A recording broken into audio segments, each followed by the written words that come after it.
When I was only 13 years old, I discovered that sometimes the people who should take care of you the most are the real enemies in your life. The story I'm going to tell you today is my story. An example of sadness and depression, but even more so of overcoming. Hello, my dears. My name is Louise Miller, but everyone knows me as Grandma Lou. I'm 73 years old, and I was born in Riverdale in the suburbs of Philadelphia in 1952. Today, I'm going to tell a story that I've carried in my heart for over 60 years, something I've never told even my own children. So, if you're watching me now, please leave a like on this video and subscribe to the channel, because your support gives me the courage to talk about things that even after so much time still hurt as if they happened yesterday. Before I start my story, I wanted to thank you all because we hit 20,000 subscribers this week. That's a lot of people, my goodness, to thank all of you across this great country.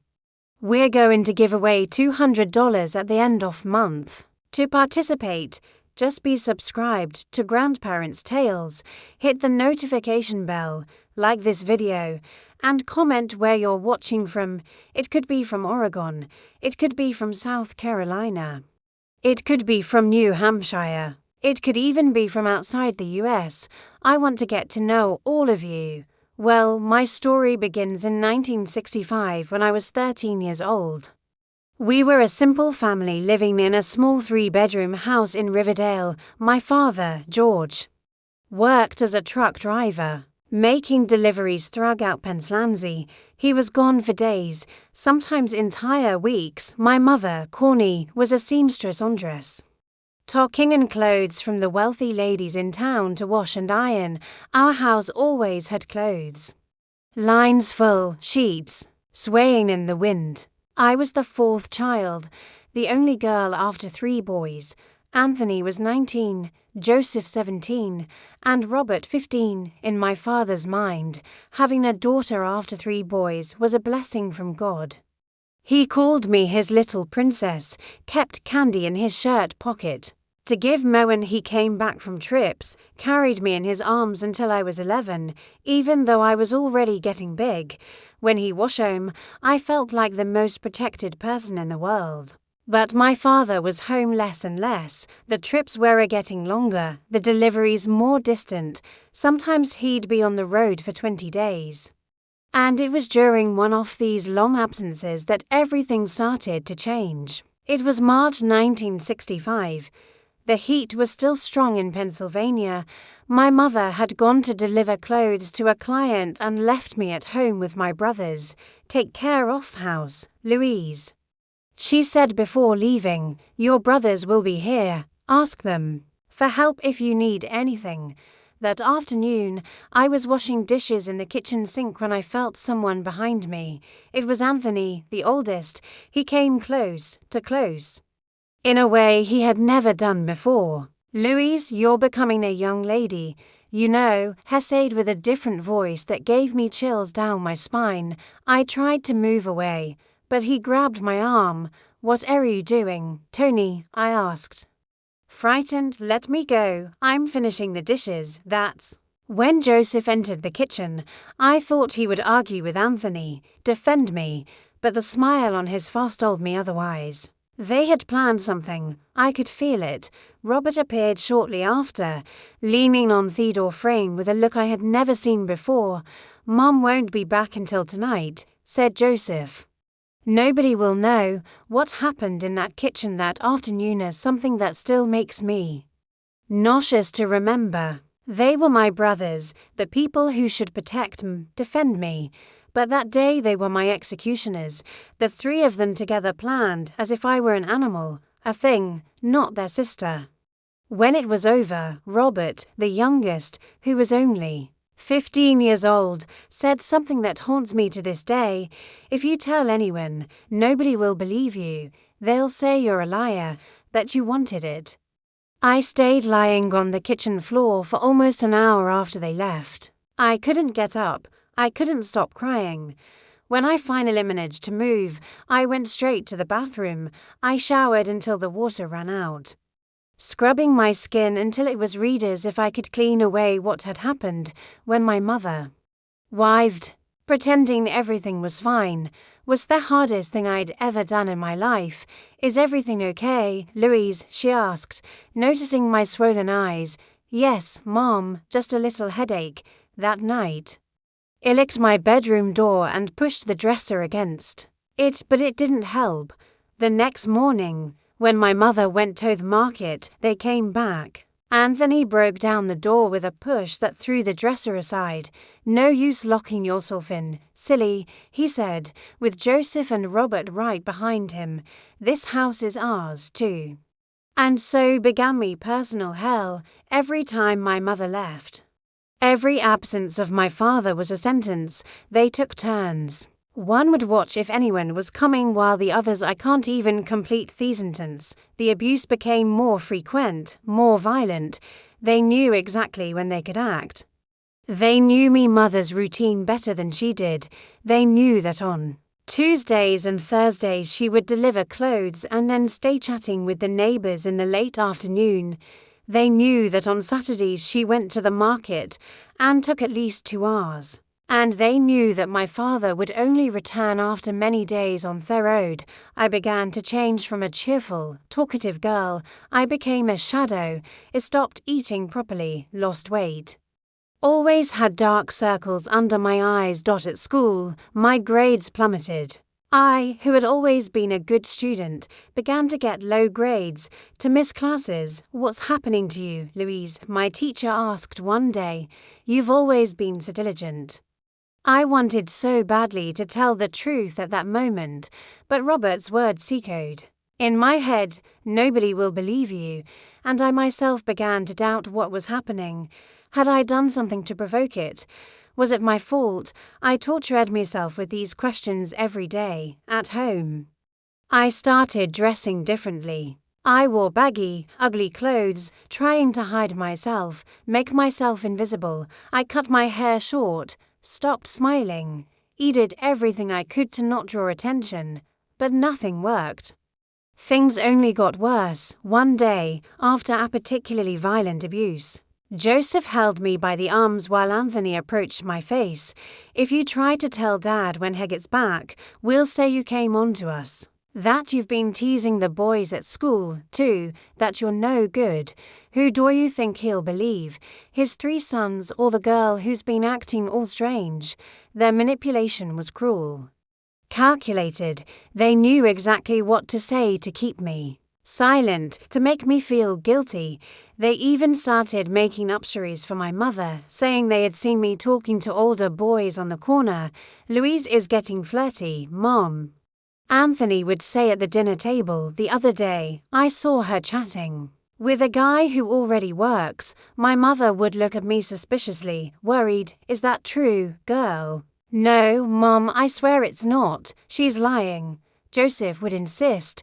We saw it. Gradually, they destroyed my relationship with my mother, too. She began to distrust me, to watch me more. But not in the way I needed. She watched to see if I wasn't giving reasons to their boys if I wasn't behaving inappropriately. The only thing that gave me strength was thinking about my father's return. When he was home, they wouldn't dare approach me. My father had always been my protector, my hero. If he knew, but how could I tell him? How could I make him believe? Months passed and my body began to show signs that it couldn't take it anymore. I started having bleeding outside my menstrual period, pains that made me faint. Fever that came and went without explanation. One night, after a particularly violent abuse by all 3, I started bleeding heavily. It wasn't menstruation, it was something worse. I felt such a strong pain that I passed out in the bathroom. I woke up on the floor surrounded by pools of blood. Without even the strength to cry for help, Robert found me like that. I saw the panic in his eyes. Joseph, Anthony, come here, he shouted. I think this time we went too far. They carried me to bed, cleaned the bathroom, changed my clothes. They were in panic. If anyone finds out, we're done for, said Anthony.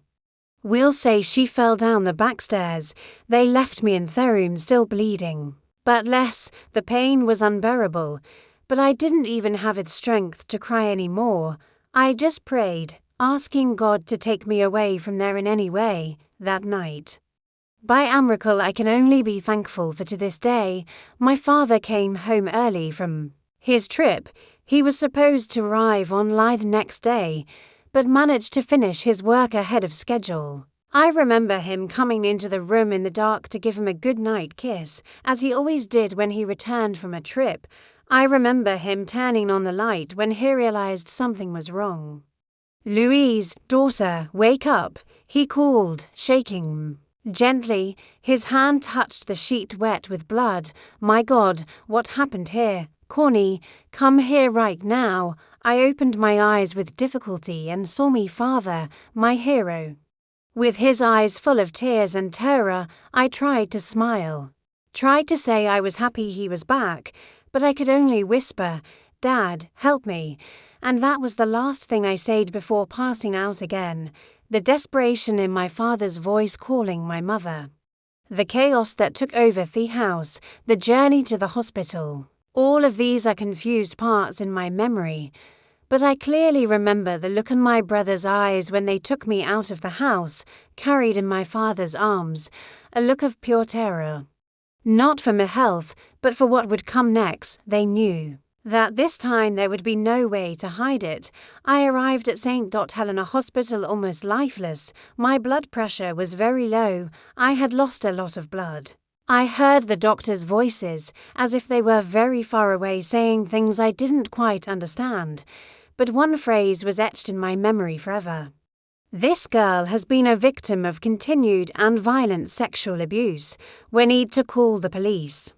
Immediately, the emergency room became a whirlwind. My father, who had always been a calm man, began to scream, to break things. It took 3 nurses to hold him back.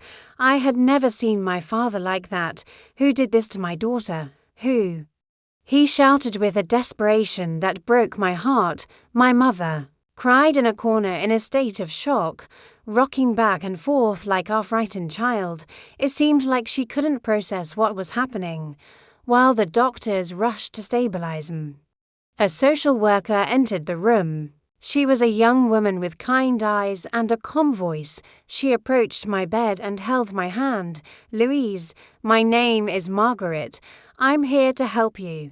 Can you tell me who did this to you?" I opened my mouth, but the words didn't come out. I looked at my father, destroyed by pain, leaning against the wall. I looked at my mother, who seemed to have aged 10 years in one night. How could I tell the truth? How could I completely destroy our family? It was a group of guys. On the way back from school, I whispered. The lie came out almost without thinking. "I don't know them. They were from out of town." My first lie. It would be the first of many I would tell in the coming months. Lies to protect those who didn't deserve protection.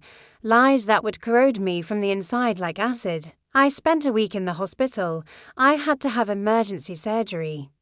The doctor said the internal trauma was so severe that he almost lost my uterus.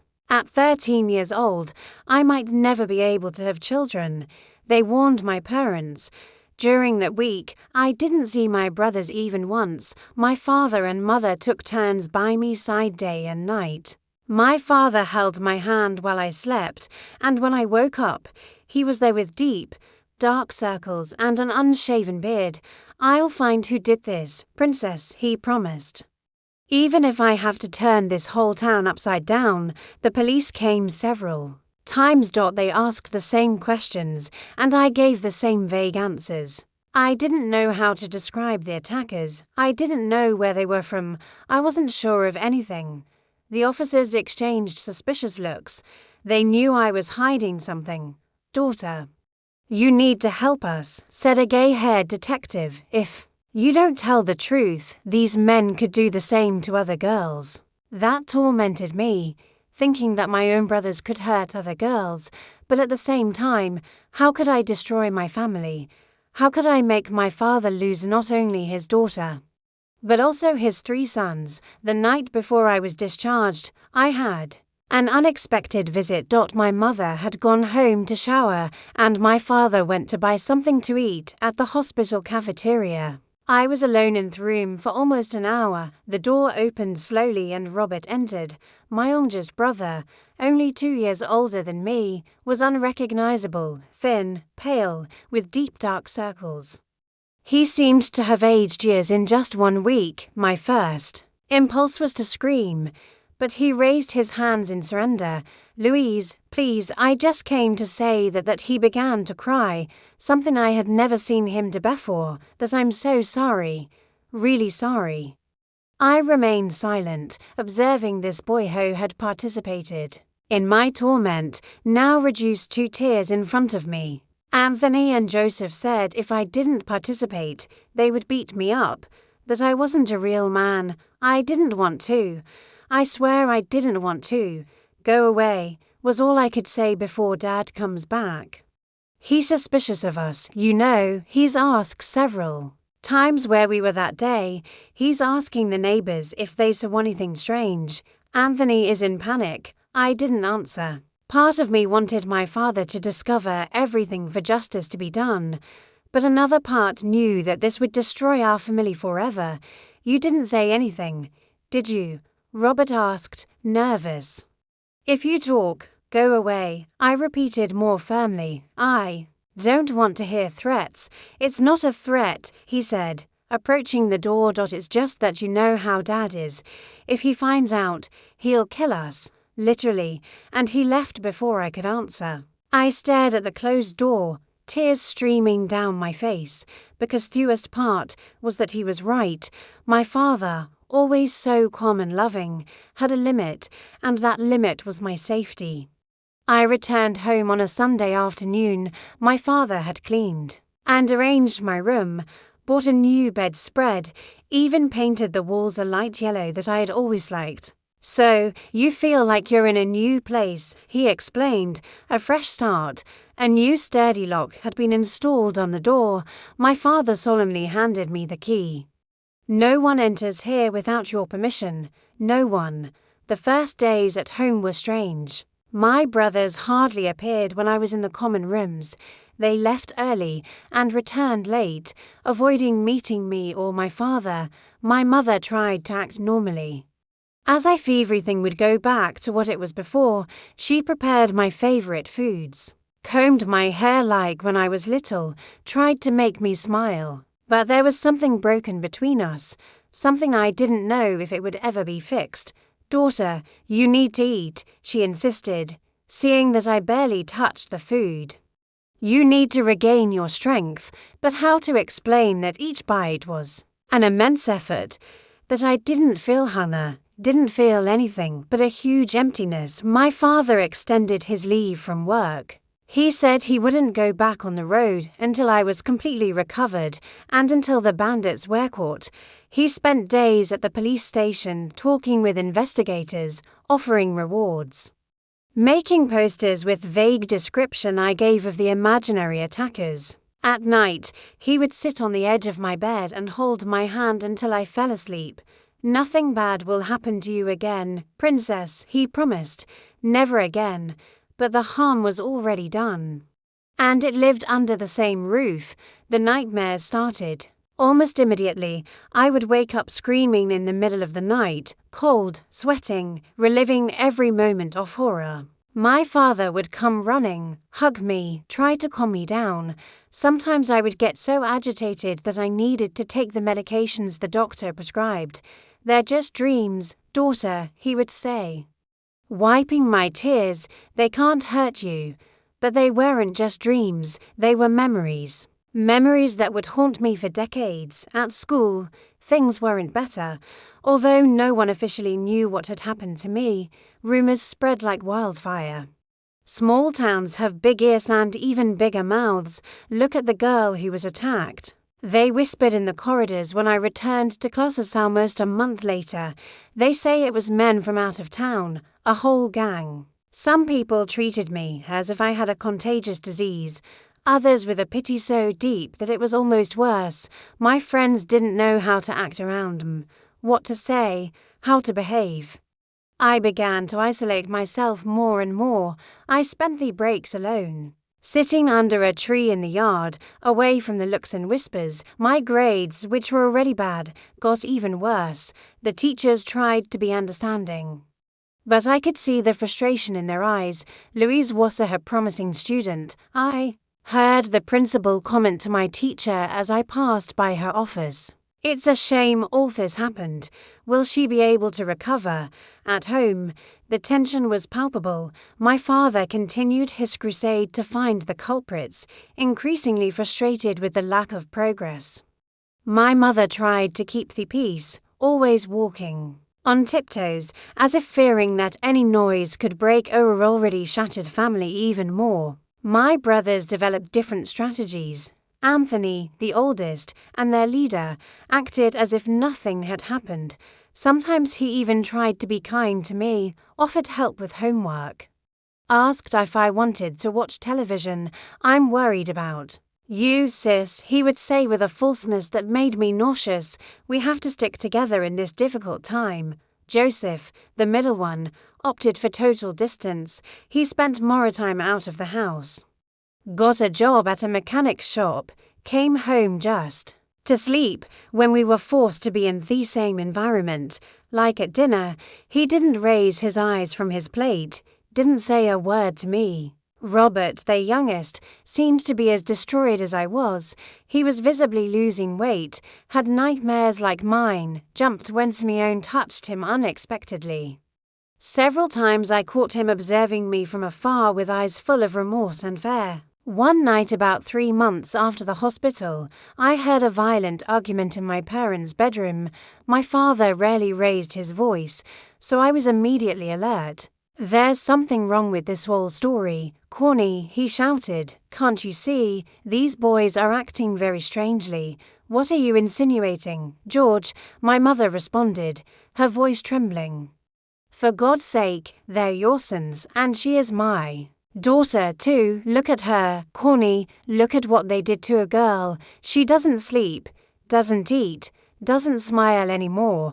Those eyes are no longer those of a child. That was the fault of those thugs, those bandits that nobody saw, that nobody knows, that left no clue in Riverdale, where everybody knows everybody." I held my breath. My father was suspicious. His protective instinct was sniffing out the truth behind my lies. Robert almost fainted when I asked where he was that afternoon. My father continued, "Joseph can't even look me in the face. And Anthony is aggressive, on the defensive all the time. There's something that's not adding up in this story. Corny, you're delirious."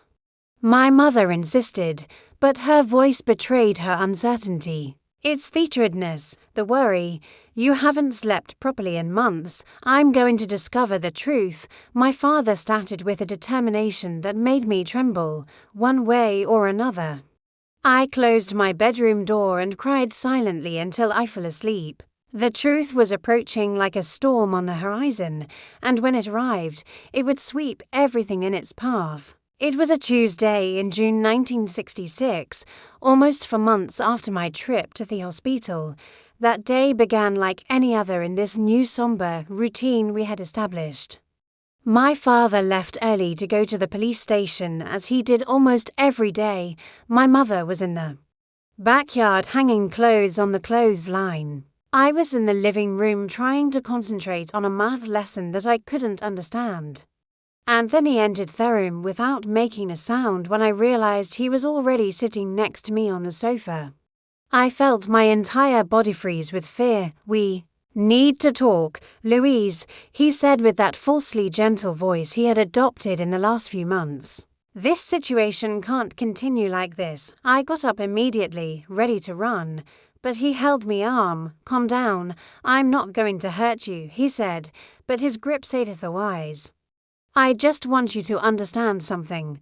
Dad is suspicious of us. Yesterday, he asked Robert a bunch of questions and the kid almost gave everything away. If that happens, their whole family goes down the drain. Is that what you want?" I looked into his eyes. Those eyes that used to be of a brother and now were of a monster, and found a courage I didn't know I had. "Let go of my arm now," I said through clenched teeth. "Never touch me again." He seemed surprised by my reaction. He released my arm slowly. "You don't understand, do you, if you tell the truth? Dad will kill us, literally. Do you want to have that on your conscience? You didn't think about my life when you did what you did," I replied with tears streaming down my face. "Why should I think about yours now?" Anthony turned red with anger. He stood up, standing much taller than me, intimidating. "You're going to keep that mouth shut," he said, approaching again, or I swear that he didn't get to finish the sentence. The living room door opened violently, hitting the wall.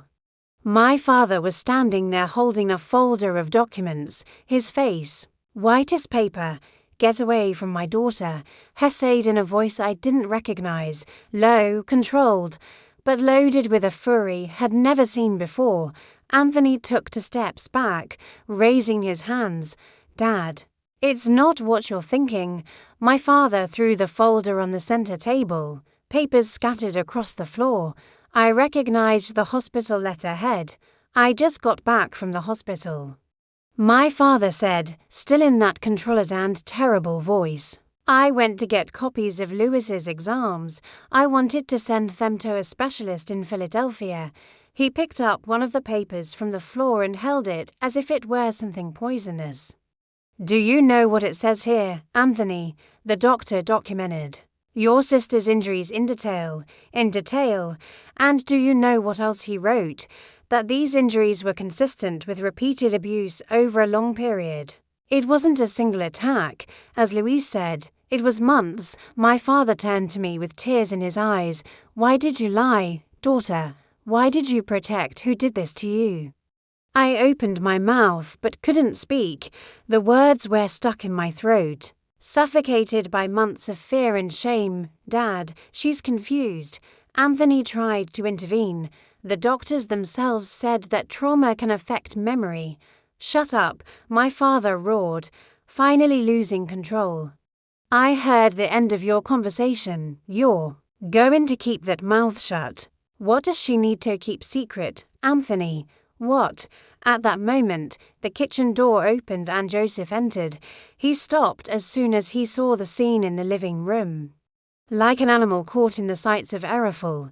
"Good that you arrived, Joseph," my father said with a smile that didn't reach his eyes. "I was just wanting to talk to you too." Joseph looked at me, at Anthony, at the papers scattered on the floor, and immediately understood what was happening. "Dad, I can explain," he began, but my father raised his hand, interrupting him. "Go call your mother," my father ordered, "and then find Robert. I want everyone in this room in 5 minutes." Joseph hesitated, clearly considering running away, but something in my father's look made him obey. He went out toward the backyard, calling my mother. My father approached me and held me hands. "Louise, daughter, I need you to be brave now. I need you to tell the truth, the whole truth, no matter how painful it is." I looked at Anthony, who was staring at me with palpable hatred. I looked at the door through which Joseph had left. I thought of Robert, who was probably in some corner of the house, hiding from his own nightmares. "It was them, Dad," I finally whispered, the words almost inaudible. "It was my brothers." My father closed his eyes for a moment, as if he had received a physical blow. When he opened them again, I saw that something had changed in him forever. "How long?" he asked, his voice trembling. "Since March, when you made that long trip to Ohio. 3 months, he murmured, doing the math. "My God, 3 months." My mother came running into the living room with a worried face. Joseph came right behind, pale as a ghost. "What's going on, George?" she asked, looking at the chaotic scene in the room. "Where's Robert?" my father asked, ignoring her question. "I don't know," Joseph answered. "He's not in the bedroom or in the backyard."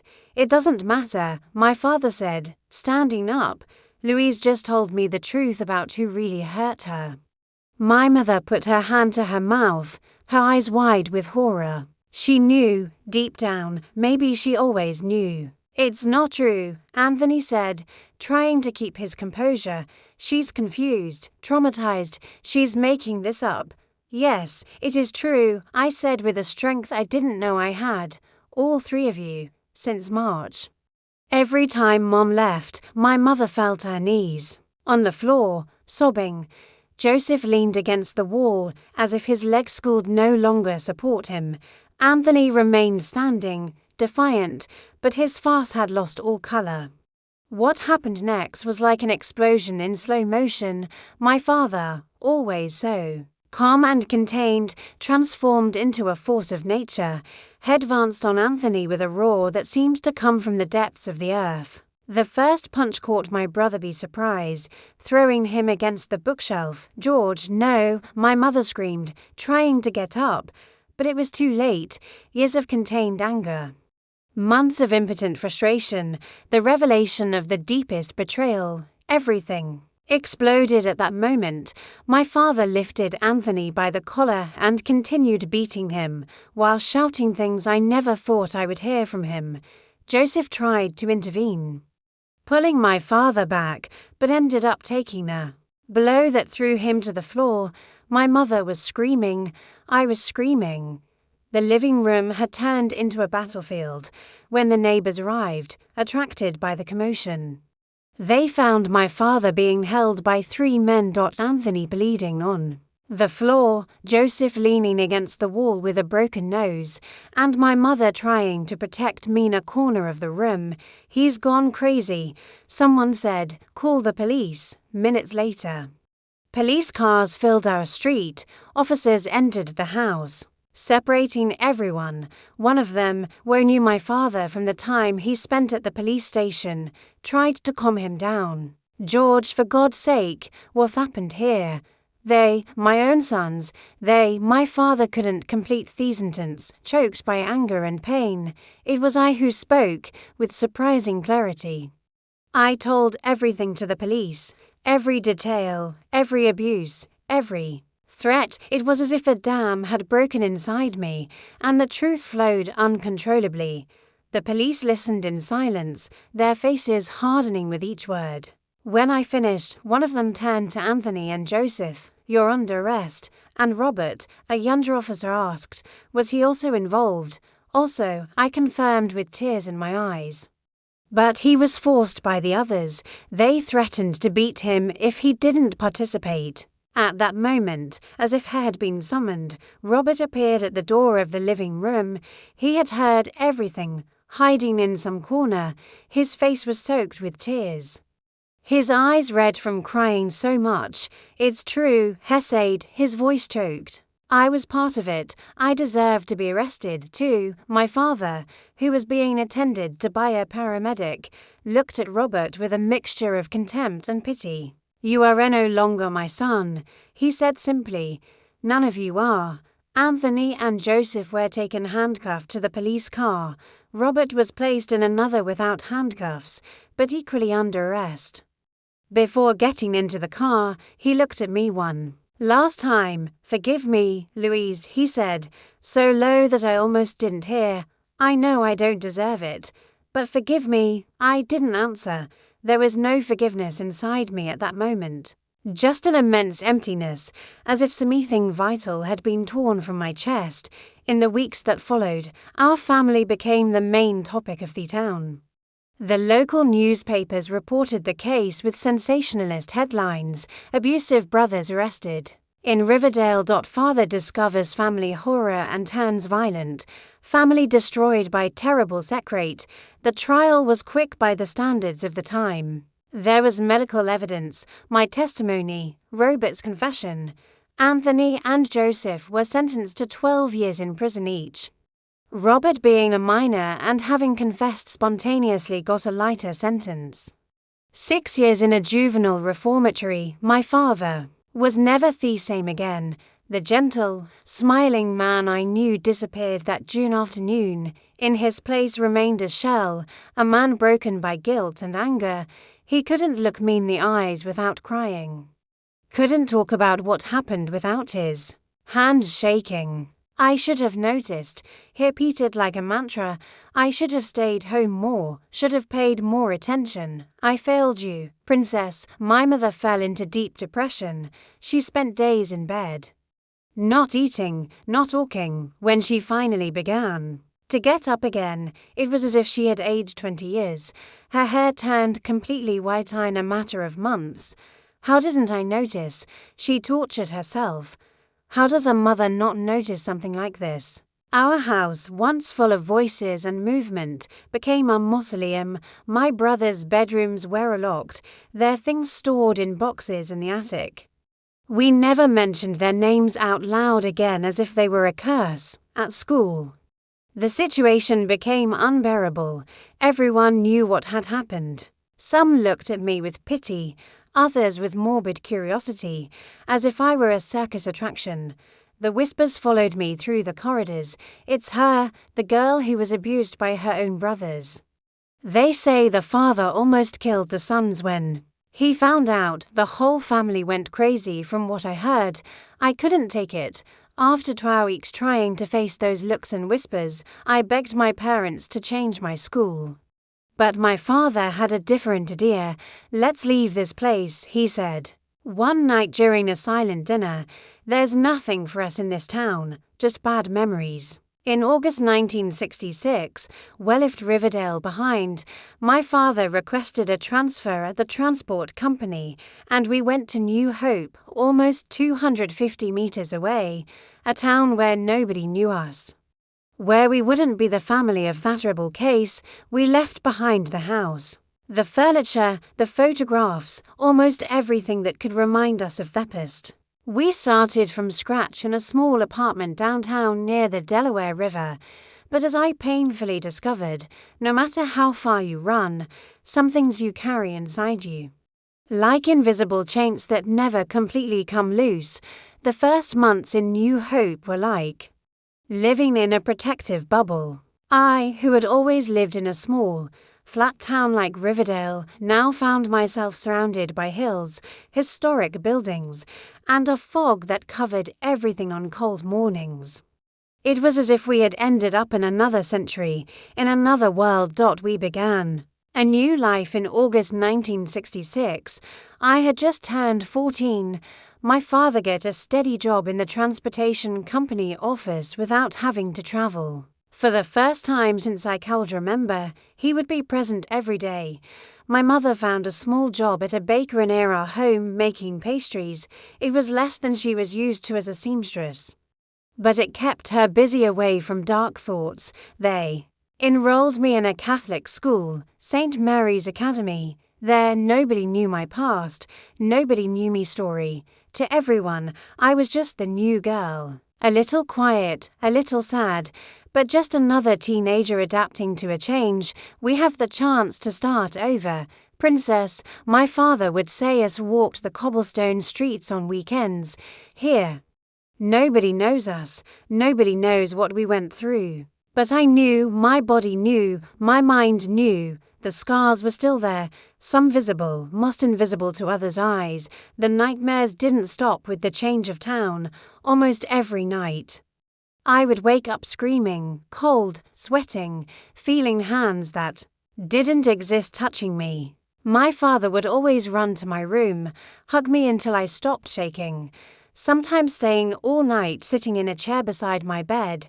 It will pass, daughter, he promised, stroking my hair with time. It will pass, but it didn't pass. In fact, the nightmares became more elaborate, more realistic. Sometimes I dreamed that my brothers had escaped from prison and found me in New Hope. I would wake up so terrified that I couldn't breathe, as if invisible hands were squeezing my throat. My parents took me to a doctor who prescribed sleeping pills. But the pills didn't prevent the nightmares, they just left me trapped in them, unable to wake up.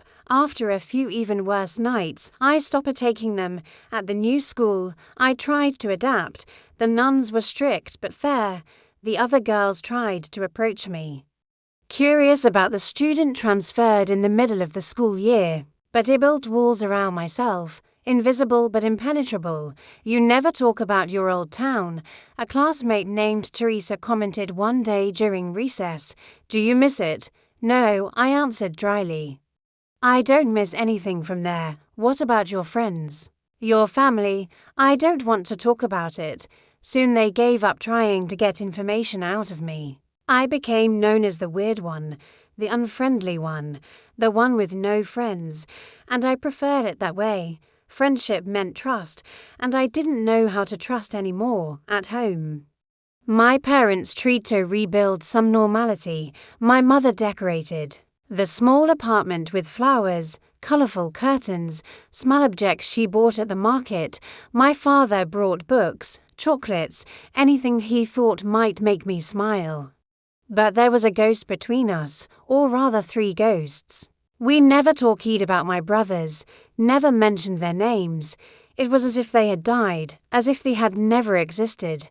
But their absence was a constant presence, a black hole that sucked all joy. At night, I would hear my mother cry softly in her room. My father would try to console her. But how do you console a mother who lost 3 sons to prison and discovered they were monsters? How do you deal with the guilt of not noticing? Not protecting your youngest daughter? I should have seen it, George, she would say between sobs. How does a mother not notice something like this? It's not your fault. Corny, my father would respond with a tired voice that didn't convince even himself. They deceived us all. 6 months after we moved to New Hope, an envelope arrived in the mail. It was from the State Reformatory for Juvenile Offenders, a letter from Robert. My father was furious, wanted to burn it without opening it. My mother begged to read it. I just stood there paralyzed, looking at that piece of paper that had the power to reopen all the wounds. It's addressed to Louise, my mother said, showing my name on the envelope.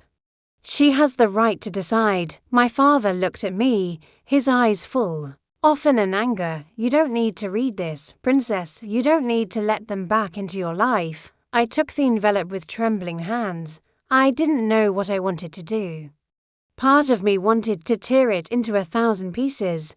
Another part wanted to know what he had to say. I'll think about it, he answered, putting the letter in my pocket.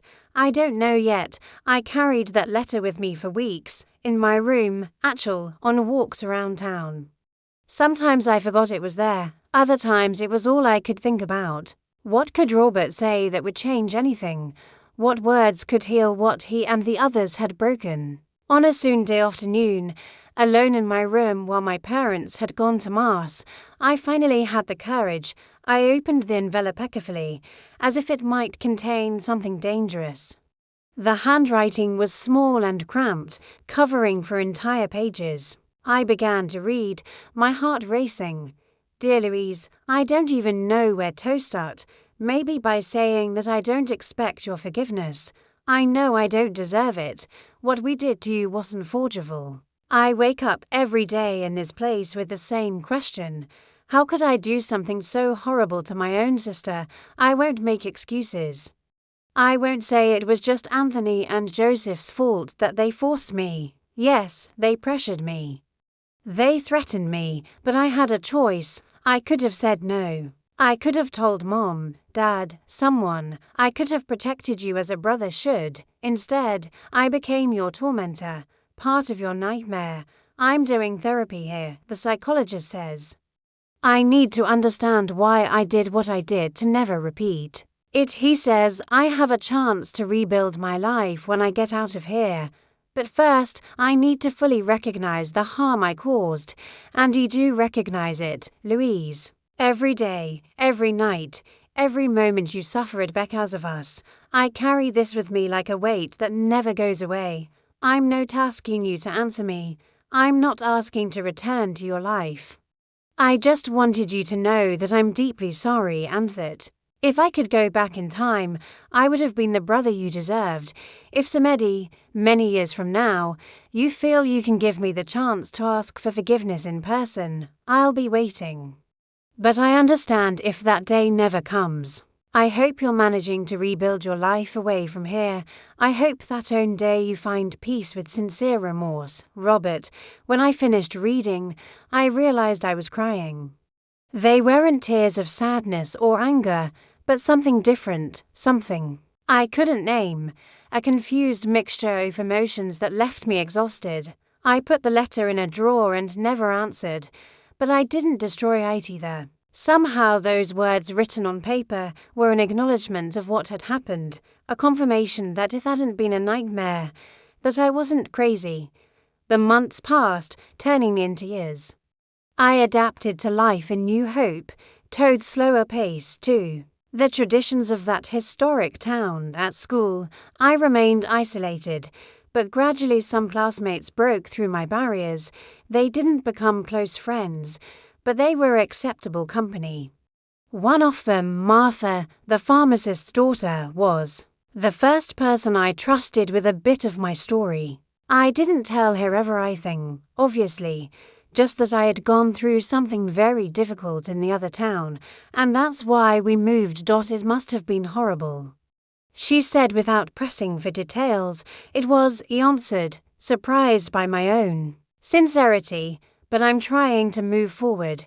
If you need to talk, I'm here, she offered with a simplicity that touched me. It was the first time someone offered help without seeming to be dying of curiosity, without asking 1,000 questions, without looking at me like a freak, just offering presence, company. I knew if I needed it. At home, things slowly improved. The nightmares didn't completely disappear, but they became less frequent. My mother stopped crying every night, began to smile occasionally. Especially when she brought home funny stories about the ladies who frequented the bakery. My father remained overprotective, wanting to know where I was every minute, calling the school if I was 10 minutes late getting home. But even that diminished over time as he saw that I was somehow surviving.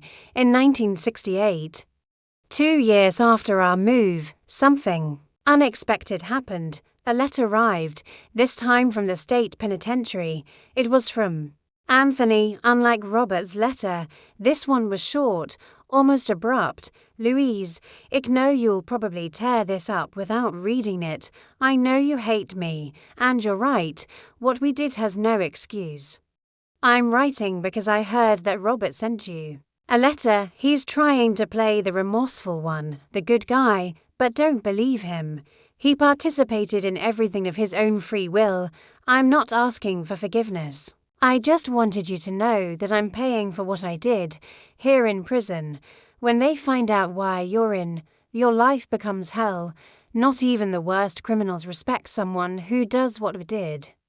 Maybe that gives you some comfort knowing we're suffering. I hope so. Anthony, this letter, unlike Thephist, I tore into pieces and threw in the trash. I didn't tell my parents I had received it. I didn't want to reopen that wound.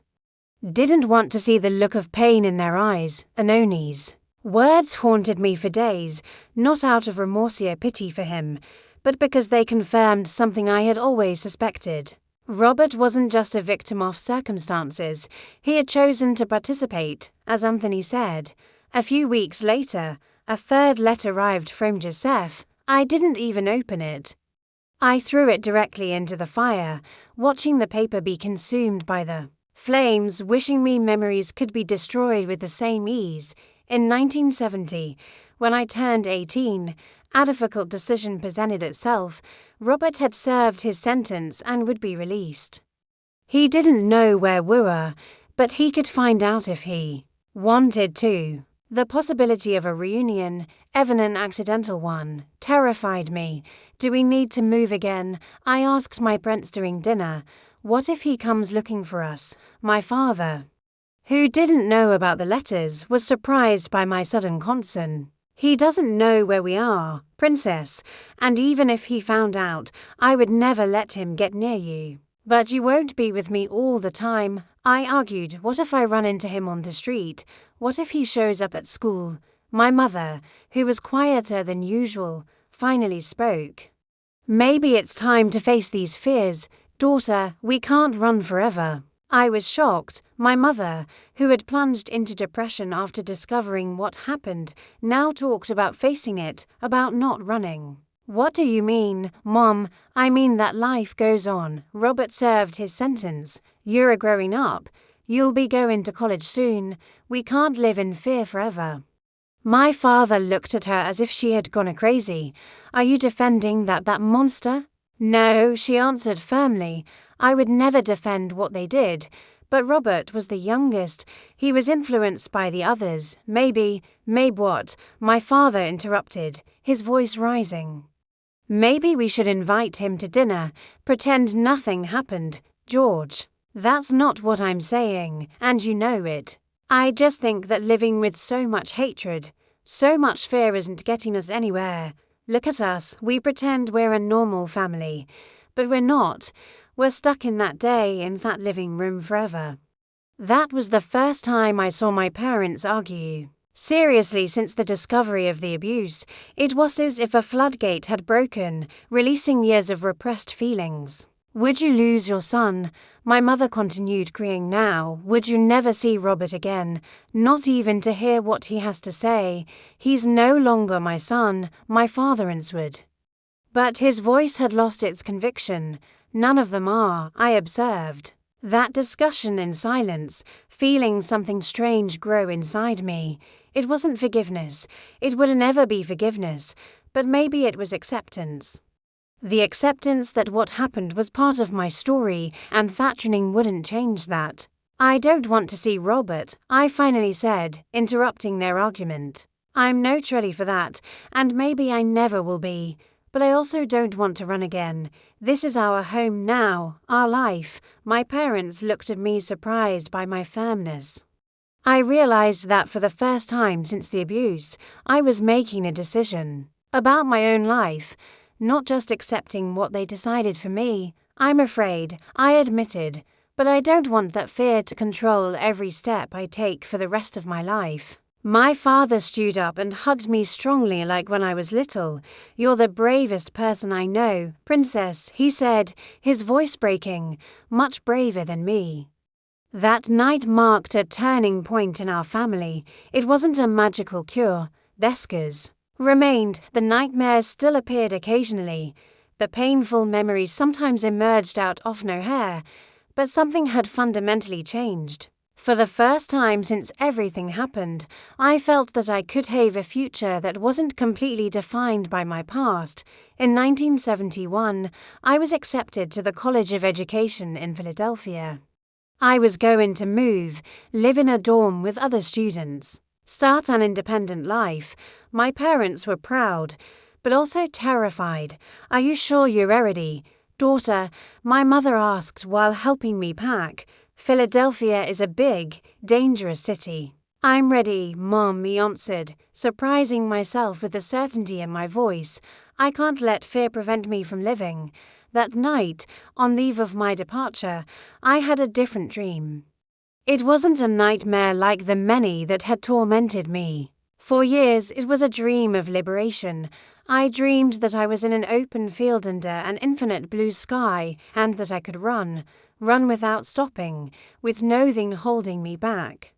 With no one chasing me, I woke up with tears in my eyes, but for the first time in a long time, they were tears of hope. Philadelphia in 1971 was a completely different world from New Hope. Tall buildings replaced the colonial houses, wide avenues instead of stone alleys, crowds of strangers instead of familiar faces. In the first days at the student dormitory, I felt fear, that old fear that accompanied me like a shadow. But there was something different now, a new determination, a strength I didn't know existed inside me. The dorm was in the University City area, a busy place full of young people. We were 6 girls sharing a 3-bedroom apartment. My roommates were loud, cheerful, full of plans and dreams. So different from me, who carried invisible scars that no one there knew about. Louise, you're always so quiet, said Christina, my roommate, a girl from Pittsburgh who studied law. You need to go out more, enjoy life.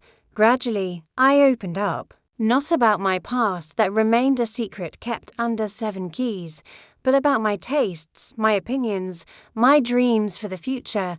I discovered that I liked music, especially Simon and Garfunkel, who were very popular at that time, that I had a talent for drawing, that I loved small children. "You're going to be an amazing teacher," Christina told me one day after seeing me help the neighbor child with homework. "You have patience, you have affection, that's what children." The College of Education opened my horizons in ways I never imagined. I learned about child development, psychology, teaching methods. Each class was like a window opening to a new world. A world where I could make a difference in the lives of other children. Traumatic childhood experiences can profoundly mark emotional development, my educational psychology professor explained one day. But with adequate support, human resilience is surprising. Those words touched something deep inside me: resilience. The capacity to recover, to adapt, to grow despite adversities. That's what I was building day after day without even realizing it. My parents called me every week worried, missing during the first holiday, when I returned to New Hope. I noticed how they seemed older, more tired. My father, who had always been a strong man, now had hunched shoulders as if carrying an invisible weight. My mother, despotismally more, sometimes had a distant look, lost in thoughts I could only imagine. "Are you okay?" I asked during dinner. "We are," my father answered, holding my mother's hand on the table. "We just miss you, Princess." During that visit, I realized that it wasn't just me who needed to move forward. My parents were also stuck in the past, reliving that terrible day over and over. It was as if time had stopped for the three of us in June 1966. "You need to live, too," I told them the night before returning to Philadelphia. "You can't spend the rest of your life just waiting for my visits, worried about me." My father smiled, that sad smile that had become his trademark. "It's easier said than done, daughter." "I know," I answered, hugging him. "Believe me, I know." Back in Philadelphia, I immersed myself in studies with even more determination. I wasn't just building a future for myself, I was trying to prove that it was possible to overcome the past, that scars could become marks of a battle won. In my second year of college, I met John. He studied engineering at the university and lived in a dorm near ours. We met at a birthday party of a mutual friend. He offered me a cup of soda, commented on the music playing, and we talked for hours about everything and nothing. John was different from the other guys who had tried to approach me.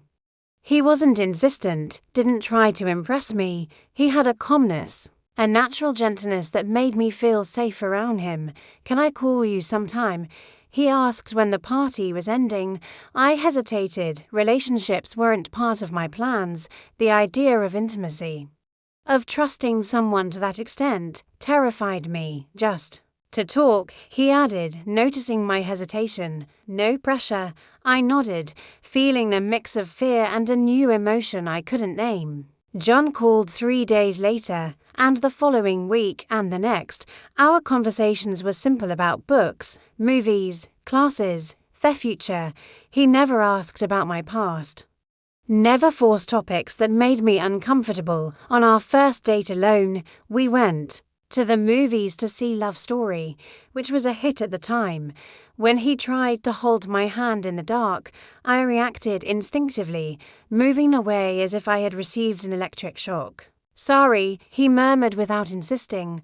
"I won't do anything you don't want." That phrase, so simple, so obvious, but so powerful, echoed in my head for days. "I won't do anything you don't want." It was the first time someone had said that to me, who recognized my right to say no, to establish boundaries. In the following weeks, our friendship grew. John was patient, respectful, never crossed the boundaries I established. When I finally had the courage to hold his hand during a walk through Fairmount Park, I felt something I hadn't experienced in years: peace. There's something in your past that hurt you a lot, isn't there? John asked one day while we were sitting by the Squealkill River. You don't have to tell me. I just want you to know that when you're ready, if you ever are, I'll be here to listen. I felt tears in my eyes. How did he know? How did he understand so well what I felt without me needing to explain? Thank you, was all I could say. Our relationship progressed slowly at my pace. Each barrier I managed to overcome was celebrated as a victory. The first kiss months after we met, the first time I talked about my family, albeit superficially. The first time I introduced him to my parents during their visit to Philadelphia, my father, always protective, examined him with suspicious eyes, my mother, more intuitive.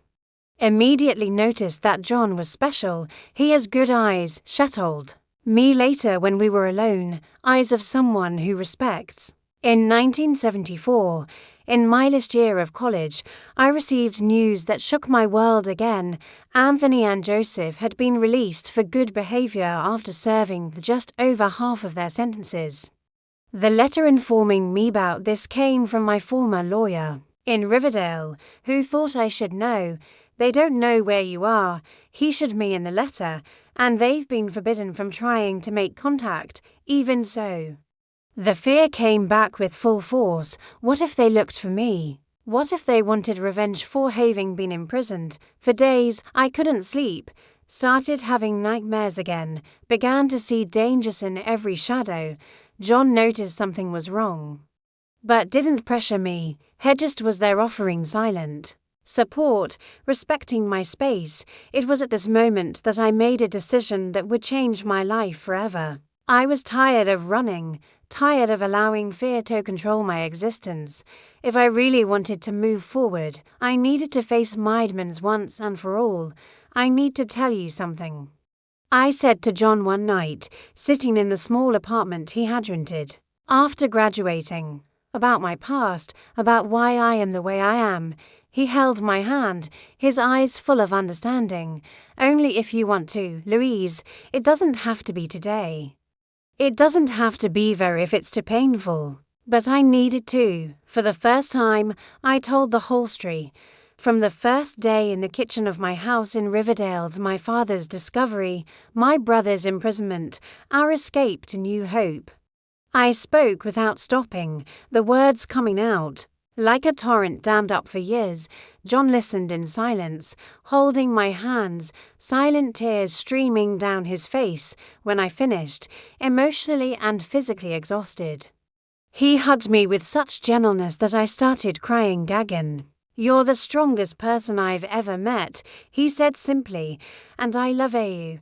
Nothing you told me changes that, nothing.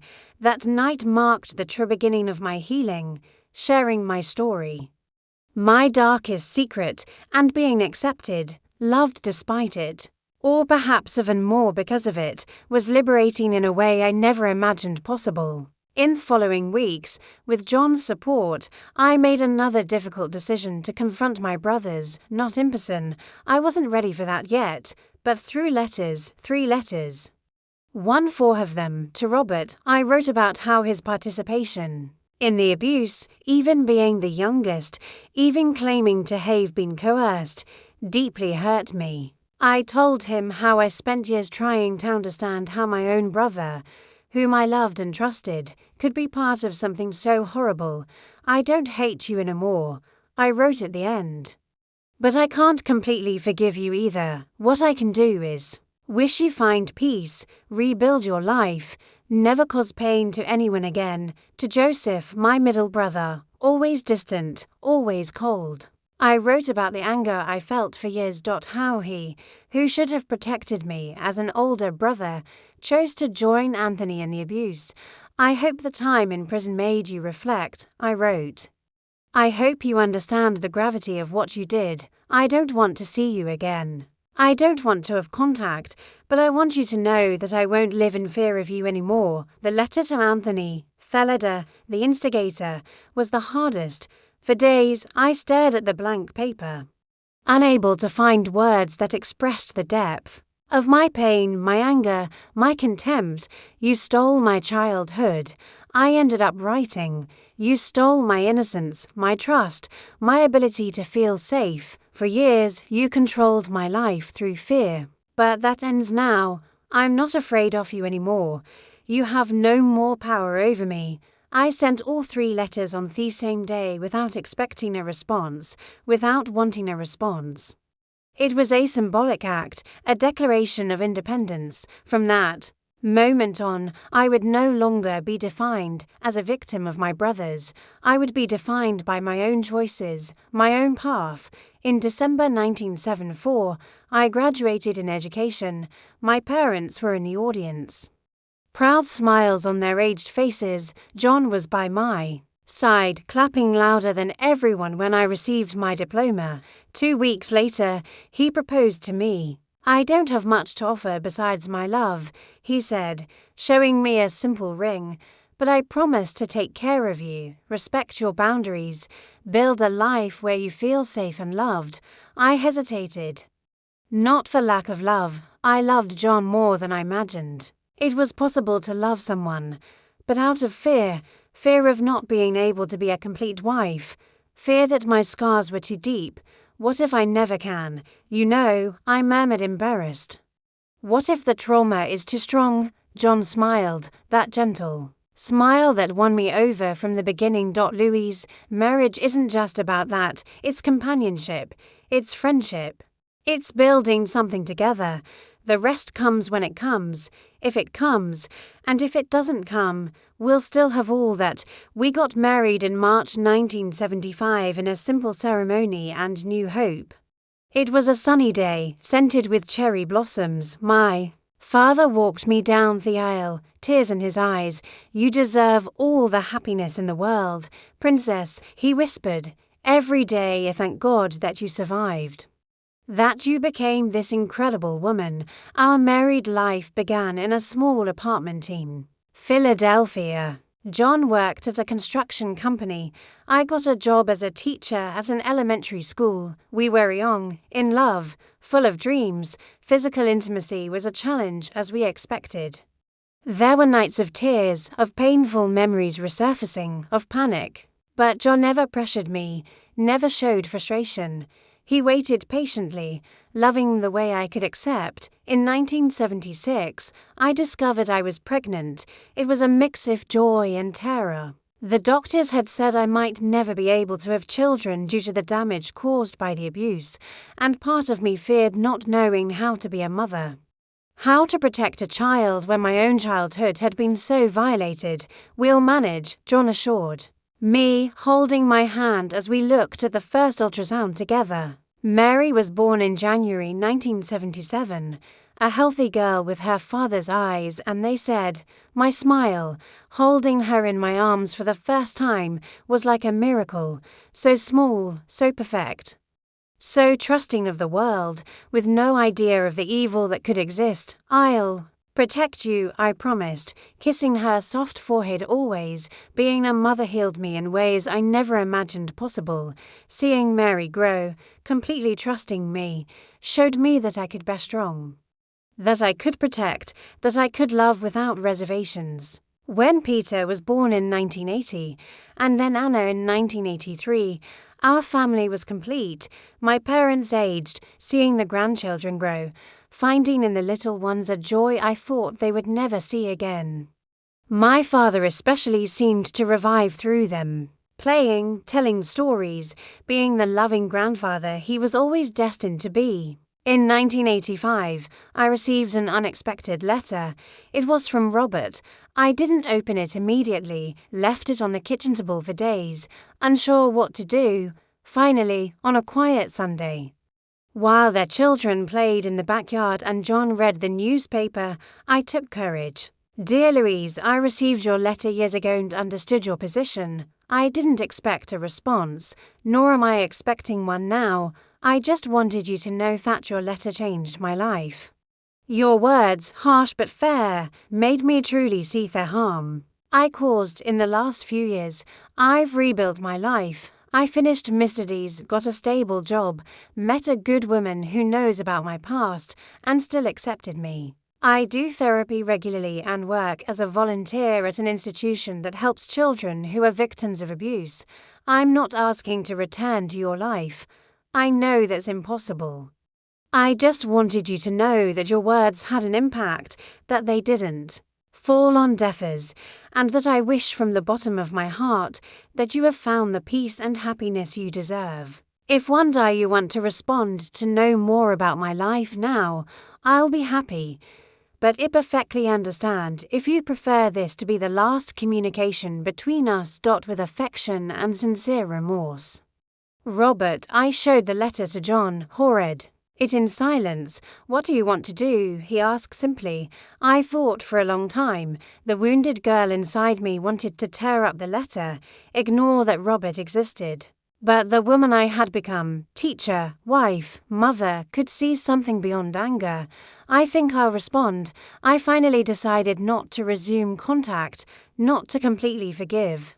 Buto showed that I survived, that I built a good life despite what they did. My response was brief, containing only basic information about my life, my marriage, my children, my career as a teacher. I didn't include photos or an address. Just a simple account of who I had become.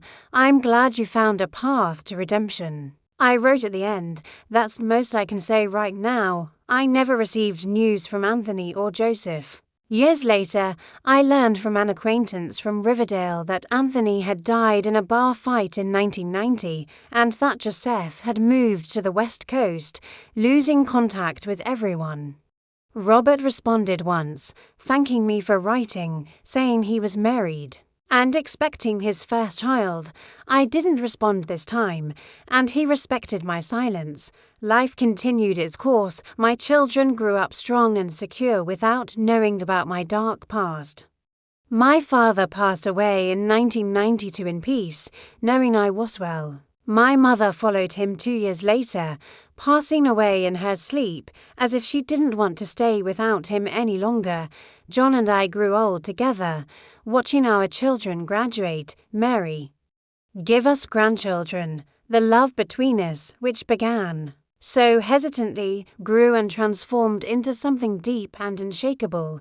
He never stopped being that patient man who respected my boundaries, who made me feel safe. In 2010, already a grandmother of 4 grandchildren, I made a decision I never imagined I would make. I wrote to Robert asking to meet, not for him, but for me to definitively close that chapter. We met at a cafe in downtown Philadelphia. He was very different, grey hair, deep wrinkles, reading glasses. He didn't look at Alec, the teenager who participated in my torment. We talked for almost 2 hours about our lives, our children, our regrets. I never stopped being sorry, he said, his eyes down. Not a single day. No, I replied. Surprised to feel no anger, just a distant sadness, and I hope you never do. It wasn't a reconciliation meeting. There were no hugs, no promises to keep in touch. It was a closing meeting of definitively turning the page. When we said goodbye, he asked, were you able to be happy, Louise, despite everything? I thought of John, of our children, of our grandchildren, of the life we built together. Yes, I answered sincerely, very happy, and that was the greatest victory.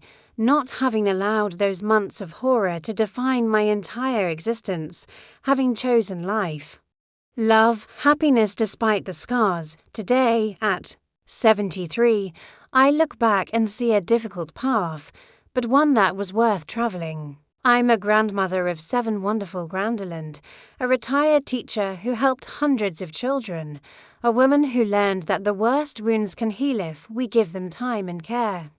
My dear ones who have watched me until now, thank you for listening to my story. If I'm telling this today after so many years of silence, it's because I believe it can help someone who is going through something similar. To say that there is hope, that there is a path beyond the pain. If you're facing your own valley of shadows, remember you are stronger than you imagine. Healing can be slow, it can be difficult. But it is possible. Believe that, and before I say goodbye,